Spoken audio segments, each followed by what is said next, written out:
off. Well, we got it, and before the movie was over, he got to where he could ride pretty good. But he still didn't take any lessons or anything, or didn't come by and work with us. He just got better as he went along. Now, there was one other. What was the other question you asked me about? Oh, about my book. My friend Don Moyer wrote the book. He pestered me for like 7 years to do this book, and finally I said, okay, we'll do it. I took 53 pounds of pictures to Washington, Tacoma, Washington, and it took us 4 days to go through every picture and pick out the ones that were going to be in the book. And if it hadn't been for Don, I'd have never had the book.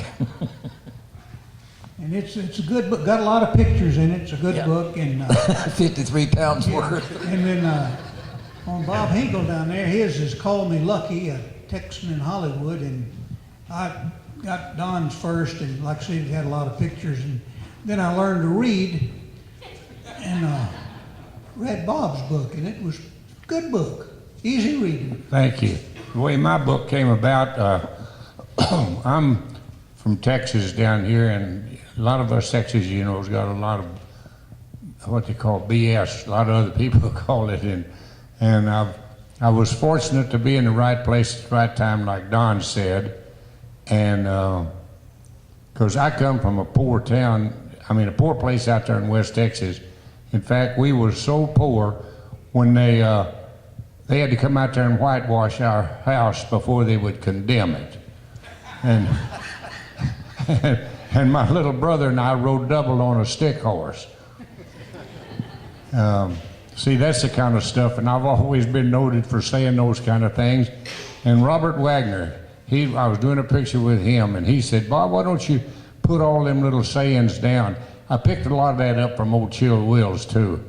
I'll have to give him credit. And he said, why don't you put this down in a book?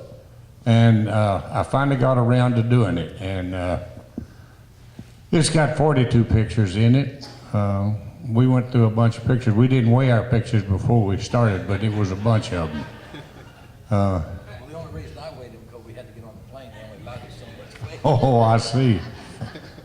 But mine's a bunch of little stories about different people that I worked with, and I was lucky enough to meet Lyndon Johnson. Y'all want to hear about me meeting Lyndon Johnson? Yeah. All right. I was shooting a picture down in Austin, Texas, and we was on our way back home, and I had the cameraman with me. He was from Hungary. His name was Laszlo Kovacs, and he later won an Academy Award. But anyway, when we left there, he wanted to ride back with me instead of flying, because I had my station wagon had the cameras, equipment, and the sound equipment and stuff in that. So he wanted to ride back with me to see the country, because he was from Hungary. So when we started to leave, he said, you said something about you knew Lyndon Johnson, president. Said, why don't we go by his ranch? Isn't it somewhere out here? And I said, yeah. So we hit 190 out of there, and we went out there, and we pull up there at the gate at Stonewall, right there at the Perdinellis Ranch there where he had his ranch. And Secret Service guy comes out there, and I roll the window down, and I said, is the president here? He said, let me see your driver's license. So I showed him my driver's license, and he went inside, got on the telephone. He come back and said, you guys get out of the car. Take all your stuff out of your pockets and put it up on the hood of the car there. Well, I thought we was fixed to get arrested. He said, all right, he said, get into this Suburban here. He said, the president wants us to bring you up there to the house. So they searched us and everything like that. We had to leave our car down there. We got into this Suburban, and he took us up there, and the president was standing out on the porch, and when we got there, he said, hey, Bob, how you doing? He said, when's the last time you seen old Chill? And them guys looked at each other and said, by golly, he does know him, doesn't he? Anyway, we talked, and he said he had some iced tea there with a big old pitcher and a whole bunch of glasses. He said, I'd give you boys something a little stronger. He said, but I don't want y'all get picked up out on the highway and tell that highway patrol that the president got you drunk. So I asked him, I said, I understand you got a place up here where you land that big old airplane. He said, yeah. I says, get in the car. I'm going to go show you that. And he said, I want to show you some cattle. So he had a white town car. So he gets in driving, and I'm sitting on the other side. And them two guys that worked for me got in the back seat, and the Secret Service was behind us. And we was driving out across there, and we stopped, and he was telling me about, see, these cattle here, they're Santa Trugas, they're come off the King Ranch and so on and so forth. And then we get up there where the airplane landing things, and he said, I don't know about you boys, but I got to piss. So we all get out, and he unzips, and we all look at each other and said, well, we unzipped, and we all stood there, and you know, we didn't know what to think, but we went ahead and went. We got back in the car, and maybe about 30 minutes down the road, that old boy in the back seat starts laughing. And I said, what in the world's wrong with you? He said, there's no need in me trying to tell this story. He said, nobody in the world is going to believe it. Could I mention that I got a little Lyndon Johnson story myself, and it's in this book. I almost sold him a cutting horse.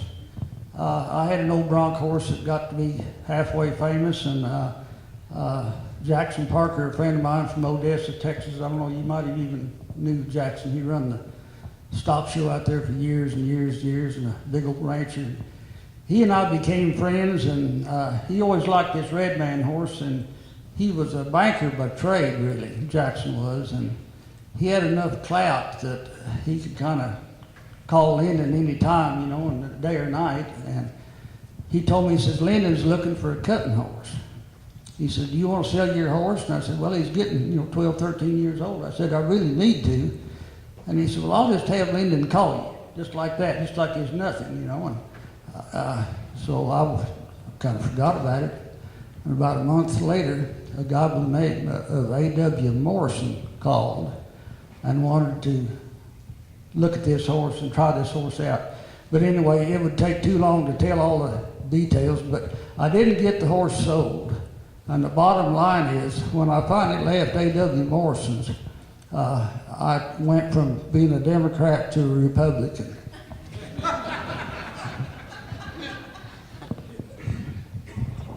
One other story I was going to tell you too, he's talking about second-hand horses. In New Zealand, I was the foreigner, and they had several horses there that nobody liked. And so I needed to make some falling horses. So they gave me dog tucker in their language horses. And so I worked with them, and I taught 11 horses to fall. Well, when come time to do the movie, they had all kinds of excuses. They wanted to come ride my horses, the ones that they didn't like at the beginning, and now I had them broke to where they could neck rein and all that stuff, which they didn't break their horses to neck rein until it was handed down from the producer that the horses need to learn to neck rein. But until then, they didn't even try to teach their horses to neck rein, and they had to do that to neck rein because of the fighting. You had to carry a sword in one hand, and you had to rein your horse with the other hand. But anyway, that's another story of the second-hand horses that everybody finally wound up liking better than they thought they would. Yes, sir. Well, do you guys ever do any movies out at Kanab, Utah? I worked in Kanab with John Wayne on a picture called The Conqueror. Quite a place. And in fact, I got to double him. And the way I did it, I can say I doubled John Wayne. The reason I was on it, I was working on it as a stuntman. I didn't even have a line in it because I couldn't speak whatever they were speaking.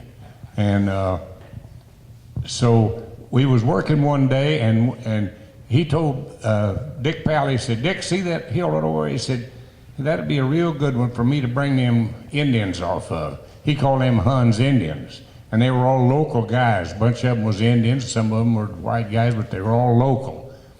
He said, I'll just come right off that hill. So he told assistant director, says, get Chuck Robeson over here. And they found out that Chuck Robeson was over